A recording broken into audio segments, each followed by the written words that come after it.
दोस्तों, भगवान दत्तात्रेय सर्वसमर्थ पूर्ण रूपेण ब्रह्म हैं। इन्हें ब्रह्मा विष्णु महेश तीनों का एक मिला हुआ अवतार भी माना जाता है। और हिंदू धर्म के अंदर ऐसे बहुत से पंथ हैं जो एक मुखी भगवान दत्तात्रेय की भी उपासना करते हैं, जिनको भगवान कृष्ण या फिर विष्णु का अवतार माना जाता है। यह एक ऐसे ईश्वर तत्व हैं जो चतुर्युगी हैं, यानी जिनका कभी देहोत्सर्ग नहीं हुआ, जिन्होंने कभी अपनी देह का त्याग नहीं किया। वे सतयुग से लेकर कलयुग तक मनुष्य के कल्याण के लिए इस धरती पे हैं। भगवान दत्तात्रेय के विषय में वेद, पुराण, महाभारत, रामायण जैसे आदि ग्रंथों में अलग अलग भाग में अलग अलग जानकारी दी गई है। और ऐसे अलग अलग शास्त्रों को टटोलने के बाद, कई किताबें पढ़ने के बाद, जो मार्कंडेय पुराण में बताई गई भगवान दत्तात्रेय के जन्म की कथा है, वो मैं आज आप सबके साथ शेयर करने जा रहा हूं। और साथ ही साथ भगवान दत्तात्रेय के जन्म की जो दूसरी स्टोरी है, जो दूसरी कहानी है, मैं वह भी आज आपको बताऊंगा। इस कहानी के पहले वर्जन की शुरुआत होती है एक सती स्त्री से, जिसका नाम है शांडिली। पुराणों में ऐसा बताया जाता है कि शांडिली एक पत्नी धर्म का पालन करने वाली पतिव्रता स्त्री थी। उसके पति का नाम था कौशिक, जिसको कोढ़ की बीमारी थी। अपनी पत्नी के धार्मिक और आज्ञाकारी होने के बावजूद कौशिक वैश्यालय जाया करता था। और शांडिली को ये सब बातें पता होने के बावजूद वह इसे गलत नहीं मानती थी, क्योंकि उसे अपने पति की खुशी में ही अपना धर्म दिखता था। समय के साथ कौशिक का जो कोढ़ था वह बढ़ता चला गया और वह इस नौबत पर पहुंच गया कि अब वह वैश्यालय भी नहीं जा सकता था। कई दिन उसने घर में बिताए, पर एक दिन थक हार के उसने अपनी पत्नी शांडिली से कहा कि वह उसे वैश्यालय ले चले। और पति की आज्ञा मानकर शांडिली ने अपने पति को कंधे पे उठाकर वैश्यालय की ओर जाने लगी। वैश्यालय जाते वक्त उन दोनों को रास्ते में मांडव्य ऋषि मिलते हैं, जो कि एक सूली पे टंगे रहते हैं। दोस्तों, उस राज्य के राजा से भूल हो जाती है। वह मांडव्य ऋषि को एक चोर समझ के उन्हें सूली पर लटकाने की सजा दे देता है। कौशिक, जो कि ऋषि मांडव्य के बारे में नहीं जानता था, वह उन्हें एक चोर समझ के घबरा जाता है और उस दृश्य को देख के उसका शरीर पे काबू नहीं रहता, जिस वजह से मांडव्य ऋषि को उसके द्वारा एक धक्का लग जाता है। पुराणों में ऐसा बताया गया है कि मांडव्य ऋषि कई दिनों से उस सूली पर लटके हुए थे और आमतौर पे तो इतने दिनों में किसी व्यक्ति की मृत्यु हो जाती है, पर वे अपने योग बल से उस पीड़ा को सह रहे थे।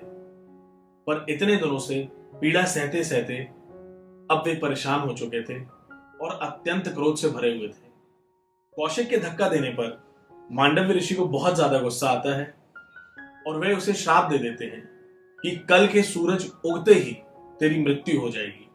ऐसा सुनते ही पास में खड़ी शांडिली ने सूर्यदेव को आज्ञा दे दी कि अब आप मेरे बिना कहे कभी उदय नहीं होंगे। शांडिली के सती धर्म में इतना बल था कि सूर्यदेव भी उसकी बात को टाल न सके। समय बीतता गया। संसार की जितनी भी प्राकृतिक प्रक्रियाएं हैं, धूप का निकलना, बरसात होना, जिससे अनाज उगता है, ये सारी प्राकृतिक प्रक्रियाएं रुक गई। संसार थम सा गया, क्योंकि अनाज ना होने की वजह से लोग भूख से तड़प रहे थे।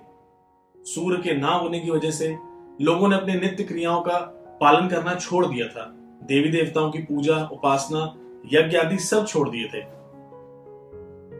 और जैसा कि आप जानते हैं कि देवी देवताओं का आहार यज्ञ के माध्यम से होता है। इस समस्या का हल ढूंढने के लिए सभी देवता त्रिदेवों के पास जाते हैं और त्रिदेव सभी देवता को लेकर अत्रि ऋषि के आश्रम में, जहां मां अनुसुईया, जो कि परम सती धर्म का पालन करने वाली हैं, उनके पास पहुंचते हैं, ताकि सती अनुसुईया शांडिली को समझाएं और सूर्य फिर से उदय हो सके।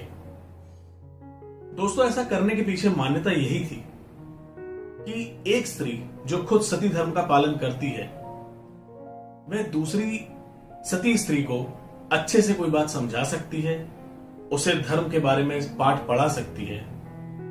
वरना एक सती धर्म का पालन करने वाली स्त्री के अंदर इतना बल होता है, इतनी शक्ति होती है कि कोई भी देवी देवता उसके समक्ष नहीं खड़ा हो सकता। शास्त्र बताते हैं कि त्रिदेव के आग्रह पे माता अनुसुईया शांडिली के पास पहुंचती हैं और उसे समझाने का प्रयास करती हैं कि उस एक के वचन से सारा संसार रुक गया है, सृष्टि की गति थम सी गई है, जीव जंतुओं का नाश हो रहा है। और वह उनसे आग्रह करती हैं कि वह सूर्य को उदय होने दें।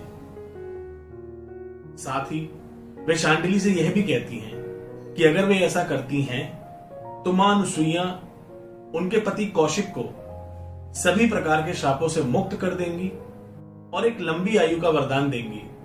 साथ ही साथ वे अपने वरदान से कौशिक के कोढ़ को भी ठीक कर देती हैं। ऐसा होने पे शांडिली सूर्य को दी हुई अपनी आज्ञा को वापस लेती हैं। सूर्य फिर से उदय होता है और संसार में फिर से एक बार खुशहाली छा जाती है। इसके बाद त्रिदेव माता अनुसुईया और ऋषि अत्रि से प्रसन्न होकर उनसे वरदान मांगने के लिए कहते हैं। और क्योंकि माता अनुसुईया और ऋषि अत्रि की कोई संतान नहीं थी, इसलिए वे दोनों त्रिदेवों को अपने घर में पुत्र रूप में जन्म लेने का आग्रह करते हैं और त्रिदेव उन्हें वरदान देके वहां से चले जाते हैं। दोस्तों, कालांतर में एक कथा ऐसी भी आती है जिसका विवरण हमें महाभारत में मिलता है। एक बार की बात है, माता अनुसुईया ऋषि अत्रि से नाराज होके व्रत करने लगती हैं, तप करने लगती हैं और वे 300 साल एक लकड़ी के टुकड़े पे शयन करके बिताती हैं। उनके तप से, उनके व्रत से प्रसन्न होकर भगवान शिव उन्हें दर्शन देते हैं और वे उनसे वरदान मांगने के लिए कहते हैं।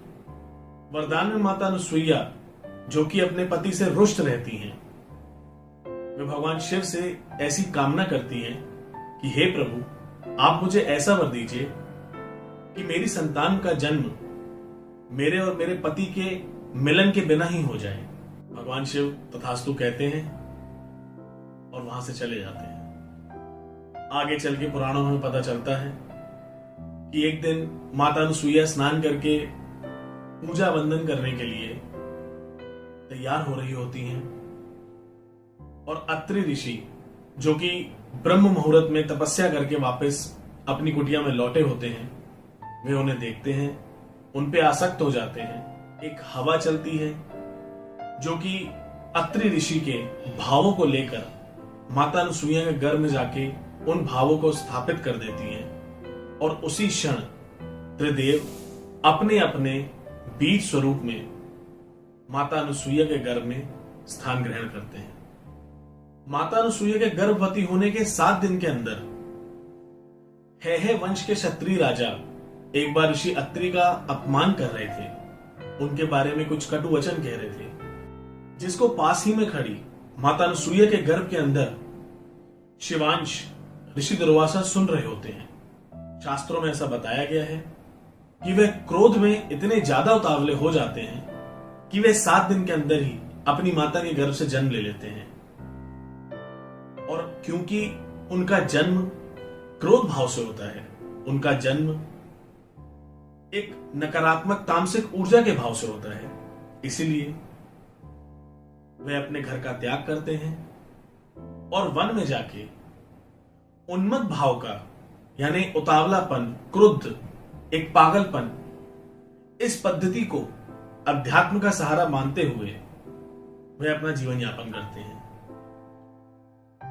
दोस्तों, दुर्वासा ऋषि के क्रोध से संबंधित अनेकों कहानियां आप सभी ने सुनी होगी और आज मैंने आपको उसका कारण भी बता दिया।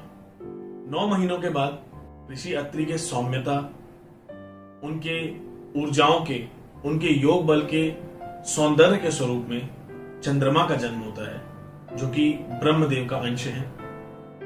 और ऋषि अत्रि के संन्यास, योग बल एवं ब्रह्म तत्व के ज्ञान से भगवान दत्तात्रेय का जन्म होता है, जो कि भगवान विष्णु का अवतार है। इस प्रकार माता अनुसुईया और ऋषि अत्रि के घर में ब्रह्मा, विष्णु, महेश के रूप में सोम, दत्त और दुर्वासा, इन 3 पुत्रों का जन्म होता है। दुर्वासा ऋषि जब अपना घर छोड़ के संन्यास मार्ग में जंगलों में जाते हैं तो वे अपनी समस्त शक्तियां भगवान दत्तात्रेय को दे जाते हैं। उसी प्रकार चंद्रदेव जब स्वर्ग लोक के लिए निकलते हैं तो वे अपना ब्रह्म तत्व भगवान दत्तात्रेय को दे देते हैं। इसीलिए भगवान दत्तात्रेय को त्रिमुखी या त्रिदेव का अंश भी माना जाता है। दोस्तों, ये तो थी वो कहानी जो मार्कंडेय पुराण, महाभारत और रामायण के अंश को मिला के हमें मिलती है। और अब मैं आपको वो कहानी सुनाने जा रहा हूं जो आमतौर पे ज्यादातर लोगों को पता है। एक बार की बात है, माता अनुसुईया के सती धर्म से प्रभावित होकर त्रिदेवियां ब्रह्मा विष्णु महेश को उनकी परीक्षा लेने के लिए धरती लोक पे भेजती हैं। उनके आग्रह पर त्रिदेव अत्रि मुनि की कुटिया के बाहर भिक्षा मांगने के लिए साधु भेष धारण करते हैं। भिक्षा मांगने पर माता अनुसुईया तीनों देवताओं को अपने घर में स्वागत करती हैं, उन्हें आसन देती हैं और अन्न परोसने लगती हैं।